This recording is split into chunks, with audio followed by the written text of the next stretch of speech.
Ultimately, I'm going to make my music a reflection of my life at any given time. Because my painting has many different colors, I've never really felt the need to try to downplay, like say I started doing drugs. If I chose to rap about that, I would rap about that. I don't never try to like make my music fit into some preconceived image or some idea. Curse to the Pharaoh! Make the best of what's left in the time of the day. Hard to focus on success with the grind in the way. Ay, ay.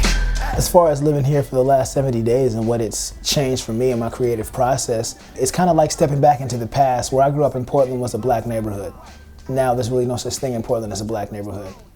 There's a much smaller popularity of minorities, quote unquote, in Portland, and so when the gentrification process began, it was much quicker than it is here. Living here, I leave out of my apartment and everybody's a person of color, you know, except for like, you know, the joggers. Man, I've been performing in New York City almost every night, anything I can get. Tonight is not my first performance, but tonight is my first showcase. I'm not really from anywhere, to be honest with you. I'm kind of from everywhere. I was born in New York City. I was born in Morningside Heights. But I say Portland because I lived in or around Portland for the longest period of my life. I mean, I was in prison for 6 years, so, you know, like. It ain't a thing, I'm still the king of the Northwest. Bring it to your doorstep. And yo, they rapping about their city like it's gangland. False. And kicking verses where they boasting how they moving rocks. False. You got a chopper in your car and let it bang, but the way you make it aim shows you terrified to shoot the cops. It's just explosive. With Seattle, I lived there for about 2 years. I did a lot of stuff, I made a lot of work. That's how I met Jake One, that's how I met Vitamin D, that's how I got to know Fede Luciano. But I never really felt like there was gonna be that support there. Maybe if I had come from somewhere further, but Portland and Seattle are so close. I still always felt like a Portland artist living in Seattle. And so it's one of the things that kind of informed my decision to come out here. Living in New York, I'm writing about living in New York. My beats are reflecting what I'm seeing in New York. My subject matter is reflecting what I'm seeing in New York. And part of the reason why I think that made the newest project work is because you have the Oregon perspective and you have the New York perspective because it was written in both places. Since the projects came out, I spent a lot of time like just showing up at publications like Complex, which is actually really fun because they get really offended like they're not supposed to be writing about music. Because I mean, I'm in New York, so like XXL is here. We were going to Stereo Gum the other day and we got there, there's just like nobody was answering the door. Turns out Vibe's on the same floor and the door was open. So we just walked in there. We're like, yeah, we want to talk to the music editor. They're like, oh yeah, he's around the corner. And she's like, well, this is kind of bold of you to just show up here. And I was like, what is bold of me? I'm nice. What are you talking about? It's bold of you. Like, you're a music writer, write about music, you know, do what you love. I'm sure you've written about music you don't like. So what's one more project? I'm giving you 3 years of my life in 60 minutes. Before the subject switched, Malik Shabazz used to sit inside the lab here.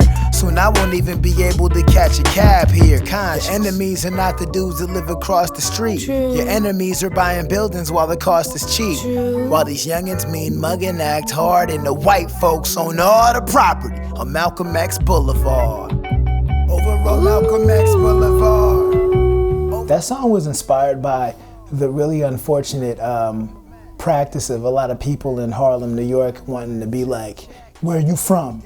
Yo, you lost? I had an incident just recently at the corner store where a dude tried to pick a fight with me because I was with a pretty girl. What's interesting to me about it is that these cowards, they stand around on the corner because they don't have any job skills and they harass people that come and go. And instead of getting upset with the people that are buying the property and pricing them out of their own neighborhood, it's easier to destroy your reflection when you hate yourself.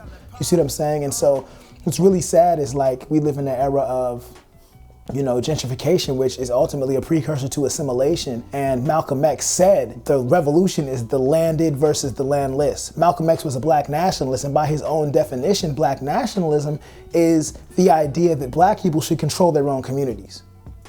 This is by his own definition. So it's interesting that here we have Malcolm X Boulevard, and I can't find a black-owned business anywhere on Malcolm X Boulevard.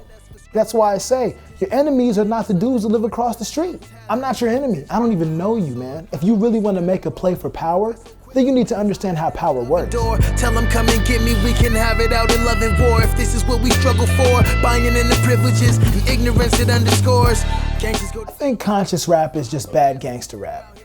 You know, that's what I think. Any type of rap other than gangster rap is just a bad imitation of gangster rap. Rap is revolution of the African people, rhythm and poetry. Hip hop is a euphemism for what poor people and people of color do. It's how they sell it. What's hip hop clothing? Clothing the black kids are wearing. What's hip hop dance? It's how the black kids are dancing. I mean, it's just how they sell it. So I don't look at myself as a conscious rapper.